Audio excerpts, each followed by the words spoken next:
every morning I used to walk from Swiss Cottage up to Hampstead Heath. Walk around the heath, do my exercising, bit of stretching and things like that. And I'd come back this way and have a coffee with a chap that was running it then, Mustafa. Nice man, and we got on very well together and we became friends. And every morning we used to have a chat. And then he had a chance to get a little kiosk inside the community market selling food. And he said to me, do you fancy doing this? So I had a thought about it, went home, thought about it, and I thought, I don't know, it's early mornings and things like that. But I thought, why not? What else am I going to be doing with the lockdown and different things like that? So the next day I came up and I said, yeah, I'll start whenever. So he gave me a little bit of training and showed me how to open it all up and things like that.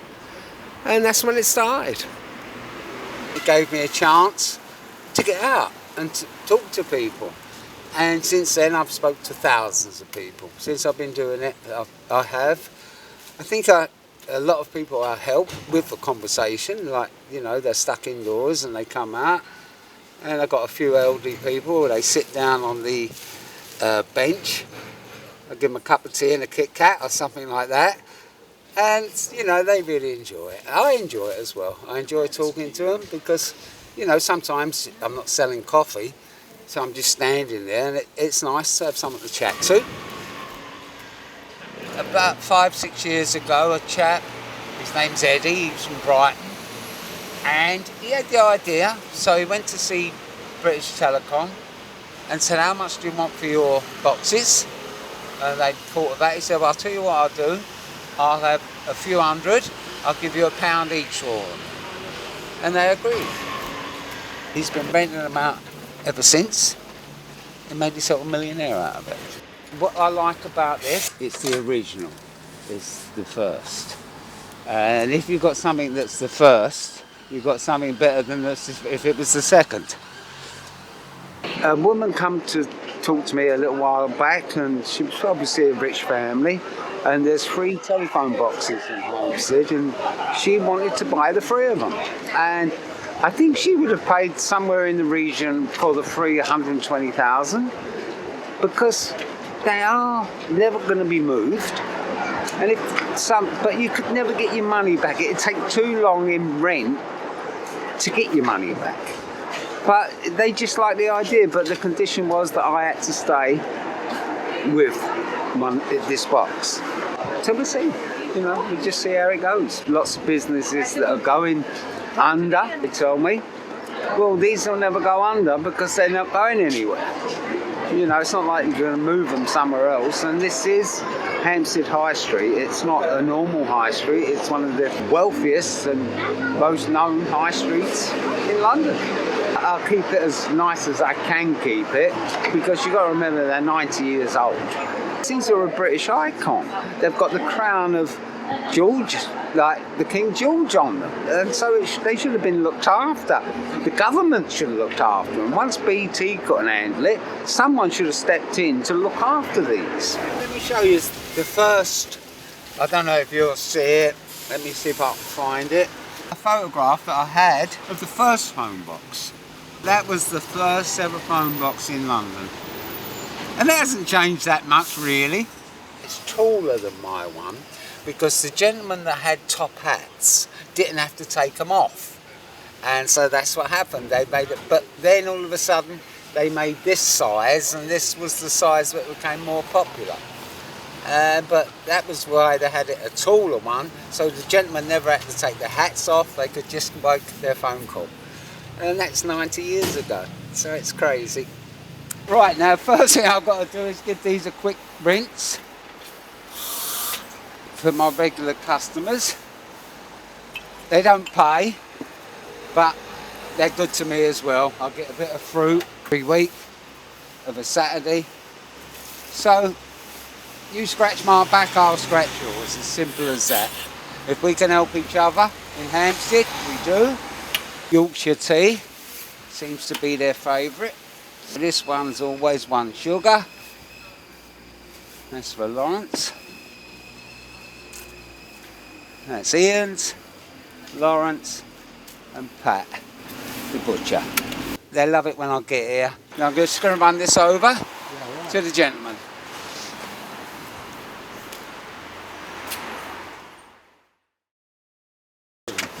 I'm getting water now. Because that's the first thing I should have done this morning, was got the water.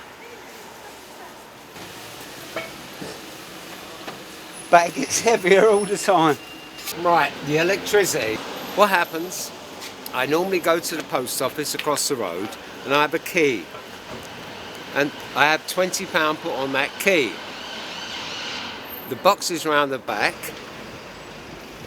That fits inside and this comes forward.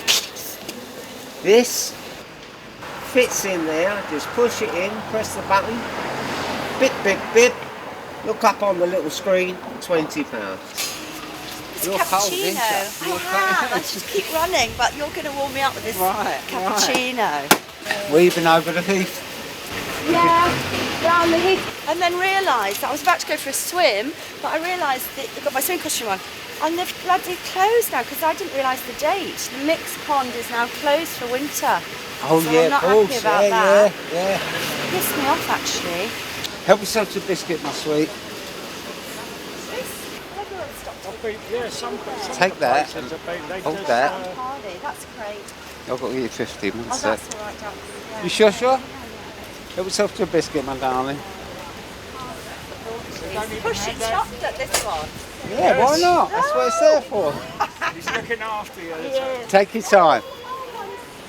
So many dogs going over Hampstead, and when they walk by, they've got a drink. It's my antidepressive medicine to come here. It definitely lights up my day. I needed to get my coffee. Feel very sleepy this morning. I'm coming on the Saturday market, so yeah, and I always get my coffee from the telephone kiosk. And it gives you a free biscuit. Isn't that good value? Absolutely brilliant. Normally my first customer, but he's late today. One that gets a coffee or has a hot chocolate, I give them a free snack. And they're classics. You've got your clubs, your penguins, your Kit Kats, your Twix. And that you wouldn't believe how many people say to me, I have not seen one of those since my school days.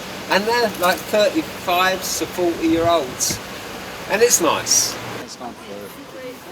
Thank you. Did you take your biscuit? Oh, you did, the club. Orange Club. I remember that one. Take care. It's not surprising that, everybody's a bit tense. So we come here, we can have a nice chat with Danny, and it soothes you, it's lovely. Anyway, Hampstead's a bit like that. A flat white's froth is that big. A latte's is that big. A cappuccino's is that big. And so we'll make a cappuccino. This is your coffee grinder. You put the coffee in the top there. And these are expensive machines. Like this would cost in the region of £1,100, £1,500 for a machine like that. You grinded the coffee. Make it so. This. And we push it down tight. So when the water's going through, it'll suck up the coffee. Just milk, just ordinary milk. So it's more froth in a cappuccino, or microfoam as they call it. First thing we always do, we always get the excess water that stays in there, so you've got to get rid of that, you don't want that in your coffee.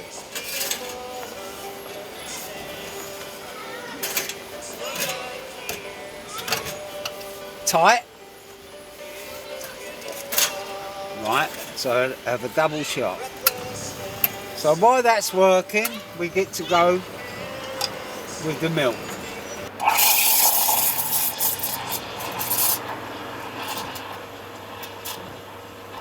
We wait till it feels warmer at the bottom of the cup. So I stop the air. Give it a tap. Always wipe your wand because with milk it gets sticky, and once it's sticky on there, it's not what we're looking for. A cappuccino, I always start at the bottom like this, very slowly, bring it down slowly, and that'll build up the foam at the bottom.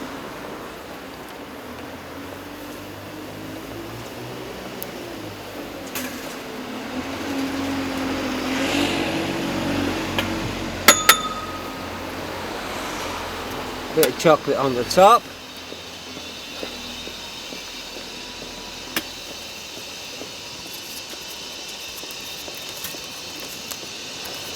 And there's a cappuccino. All ready for the customer. There's nothing like a Danny's coffee, I tell you. I always worry about my coffee if it tastes good, and I guarantee every day I always say to someone, how is that? I just, it's because that's why it tastes nice, I believe, is because I try it. If you've got the texture of the milk correctly, you'll be able to draw the patterns. And one day I'll get into doing it. It's just that when you're doing a takeaway and they're putting a lid on the top of it, people don't see it. You only see it for a quick second, then you put a top on it and it's gone. Whereas if you're in a coffee shop and they've got cups, then it's nice to put. But I'm on the street and that's the best they're going to get anyway. I can do hearts, very simple. That's not hard. It does it itself. Anyone that has a macchiato or espresso are coffee drinkers. Yeah. Simple as that. Yes, I agree. I'm a coffee drinker. That's exactly what you are. An old one. You might be an old coffee drinker, but you're not an old person. I can nearly fill it up. Like and you then did the last time, like not like very short. I'll You give can leave the water to go a little bit up, yeah, and then the foam, yeah. Otherwise, I don't mind, but it's too strong, and I have to just to do it on one sip. Right. No? Thank you. No, I'm okay. Just the coffee I have in my pocket. Thank you. Have a great day, guys. And you too, my darling. Yeah, take care. Take care. If you had said to me a year ago that I would have been selling coffee on Hampstead High Street, I would have said you're crazy. And a flat white is the most common coffee. I thought a flat white was a shark. That's how much I knew about coffee. Obviously, I knew what a cappuccino was and a latte because that's the only coffee I ordered. And so what I did, I kept watching YouTube, how to make cappuccino, how to make different coffees, and watched it every night. I'd watch it for hours. And then I'd come here and practice. So I was fortunate enough that I could practice on a proper espresso machine. I'm not saying I'm the best in the world, but I've got the knack of it, that I can do it. For example, when I made a cappuccino, I didn't realise that if I take and pour close like that, then it will work perfectly. It's like the milk comes to the top. When I'm making a latte, I hold it a lot higher to get, or a flat white is held higher. And so the milk comes out differently that way. But YouTube taught me all these things. Still don't get it right all the time. It's all about angles, and with that angle you'll get the right texture. It's one thing that does frighten me. People walk away and they're drinking it and the top comes off. Oh, I wouldn't like that. Biscuit. That's perfect. Danny, good sir. Thank you, Danny. Have a good one. Take care. This is how it works. Like I've got my different categories of coffee. It might be a cappuccino. We'll just say for a cappuccino, I'll tap on that. That'll go to there. Tap that. And then we just wait for the internet. The person then will tap that and goes onto my account. I worked for a bookmaker, William Hills. That was my first ever job, working for a bookmaker, to be a settler. Then days, you start off a bald man and you work your way up to be a settler. And that's what I did when I left school, many, many years ago. I've always done my own thing in life. I used to run a ticket agency in the West End, which I enjoyed. I enjoyed doing that. I've always seemed to enjoy giving pleasure to people. And so when I was selling tickets for the big shows and things like that, I know they enjoyed it, and I enjoy it. And it's the same with the coffee, if they enjoy it. When they walk by of a morning or any time of the day, they see my booth and they can't believe it. I had a young lady yesterday, American, and she posted it on Instagram, and she just couldn't believe it, and she's in the travel business, and she'll post that in America, and so you never know what comes from it. Right in the middle of Hampstead. It's #1 position. Yes. It is, because you can't miss it. All the other coffee places, they're inside, so no one sees them unless they go inside. But everyone sees me, whether they're buying coffee or not. I've just found it convenient to get a coffee from the telephone box. Yes, with this nice telephone box. Great idea. Really, they're like dinosaurs now. You know, what can you do with them? You see, these are listed, and so they can't be moved. This is why Hampstead should be pleased that I'm doing this, and they'd charge me from November the 21st, they're doubling my street trading licence from £10 to nearly £20 a day. I need a sponsor. I need someone like the hot chocolate people to come along and want to sponsor me. You might want their name on my umbrella or on my board. Yes, it's near the border now, like working for nothing or for the fun of it. And alright, I'm 17.43 and fun's good, but I still want paying for getting up at 6:30 every morning. Ooh, I didn't know you were selling hot chocolate. No. Sorry, I really should read your signs. Yeah, that's it, that's what I mean, I look came on. because I needed caffeine, but yeah. I don't know if I want to try one of those really exciting looking hot chocolates, you Don't blame you. They're beautiful. They really are. Really? Which one's your favourite? What about the chili? The chili one sounds good. That's Really taking does a sound chance. good. That's all. Is it a little bit risky? No, what I'm just thinking, chili chocolate, hot chocolate. Oh, chili and hot chocolate is really delicious. Well, if Yeah, you you do are, like that. that's what I'm saying. I think I'm wouldn't gonna sell it go for the otherwise, chili but if that's all right. you're going with the chili, yeah? How exciting. It's dark chocolate and chili. Definitely. Yeah, but most people, when they have a hot chocolate, Yes. it's normally Cadbury's. Yes, In yeah. a cafe or something Yes, like that, it's yeah. always Yeah, Cadbury's. yeah. So I thought I'd change it a little bit. Absolutely, yeah. Let's see where we go. When you make it at home, you just boil the milk and pour the milk in and stir it. But this changes it to creamy and it's nicer. A lot nicer, I think. I would say 99 people out of 100 that have my hot chocolates say the same. They're delicious. They really do.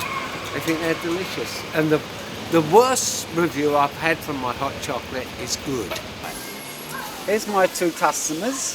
Wow, a young man with you this time. There's your hot chocolates. Up to you. How many marshmallows do we want each? That's the first one. Who wants the first one? Okay. Right, I'll tell you what I'll do. If you want a spoon? Here.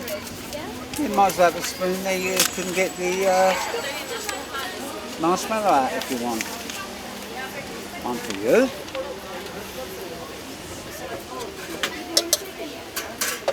And there's your Rocky Road. Good girl. That's Carolee and that's Ruben. Take care, my darlings. Is it nice? That's the only reason I do this thing. Because I've got lovely kids around here, and I mean that. Out of the blue, I was 17 and I was married. When young ladies got pregnant, there was only one way out, you got married. It's not like it is today, you got married then. And so I got married and then I got into gambling and I did that for many, many years. I've owned racehorses, I've had the top jockeys riding for me, Frankie Dettori done a flying dismount for me. And I've had a charmed life, I think. So we'll see. See what the next episode is. We don't know. You ain't done bad. Okay, so slow here. 2 cups of tea. Can you wash these out, please? No, just a little bit of hot water. One for my daughter, that one for my daughter, Your daughter? Can you Where's your daughter? put one sugar in? I'll send her over in a minute. Okay. What we do, we share. He has every week an espresso, and he gives me a bit of cheese.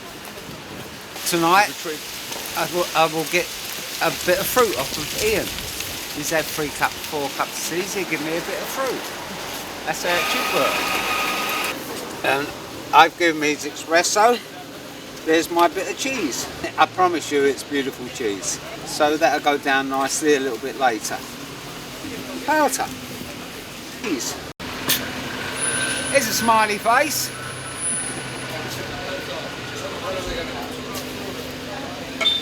No. She's after a hot chocolate. Mint hot chocolate. Mint hot chocolate. How many of those? And the coffee and the tea is better than any of the cafes up here, I'm afraid to say. Yeah. But it's true. It's slow. Yeah. Do you know what? For Hampstead, this man is not appreciated at all. I can guarantee you, believe me. The only thing he doesn't do a croissant with a cup of coffee. I mean, that would be excellent. He never has coffee. He do it at night to drink it. I never complain to Dan. No, Dan makes no. a perfect cup of tea. No. I think I've never complained about you, have I, Dan? Say no more. I know where he's at. And he knows where I'm at, and we get on all right. I'm having a hot chocolate. She's my friend. Well, orange one. Yeah. The orange one I'm having. Yeah, my darling. Sorry. Got it?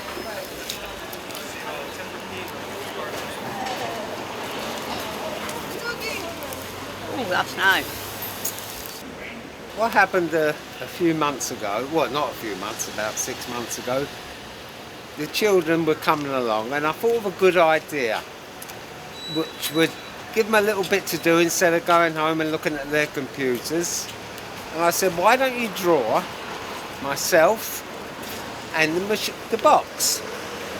And it took off. But lots of little children between the ages of, say, 5 and 11 would bring these to me the next day. And what I do, I hang them on display to cover that green box. And what happened one day, a young lady came along and she was a lot older, and she said to me, could I let her do a picture? I said, not really. I said, because it's only for the children. They like to do it. She said, please let me do one. So I said, okay. And I never knew that that was her profession. And she sent me the next day. This picture is amazing. It's my box and a cartoon character. I couldn't believe it. It was, you know, she did it in a day and she got it perfect.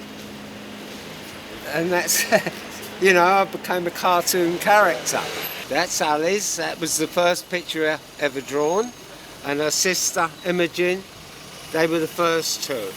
So they always go together there, because they were the first two pictures to be drawn with the box and me with my red scarf on. It's all in there. That's it. Clear. That's it. I'm packing up now. Yeah, that's it. See you tomorrow. He does it every day, but he gets his coffee. So what I'm going to do is start tidying up a bit to clear up. I've worked all day. I had took £47 all day long. Now, once I pay the rent, pay the council, I'm better off working at McDonald's. Yeah. There's, I think, nearly 18 or 20 coffee shops in Hampstead. So to compete against them, it's not easy. I've got to get the Hampstead Brigade behind me. Lucky. I'm very lucky. You know, I've been working up here now for nearly a year, and people have taken to me. And I like that. The children, when they, between 3:30 and 4:30, when they're coming out of school, you know, lots of them know me, lots of them shout, hello Danny, and it's nice, I enjoy it. Hi, Danny. Hi darling, how are you? Good. Been there, done it. You know, I'm single now, I'm on my own now. Which, like, you know, I have enough interaction with people of a daytime. So when I go home, I just want to relax anyway. And so that's where I'm at. Yeah, I've, you know, been there, done it. You know, got the t-shirt, but I've got 3 lovely children and a granddaughter. So, you know, good comes from everything. I've looked after myself as much as I can. Because when you live on your own, it's easier to look after. It can be harder, but I find it easier to look after myself because I have got no one cooking for me. If I cook, I have to cook for myself. And so I cook what I like, and I don't eat McDonald's and things like that. I won't eat that. On November the 19th, I'll be 73. I was born in 1948. So, you know, been about a while. I've been about. But as I say, I've had a good life, and I still hope to have a better life still to come. You don't know. We'll see. You know, live every day as it comes. Ta-da!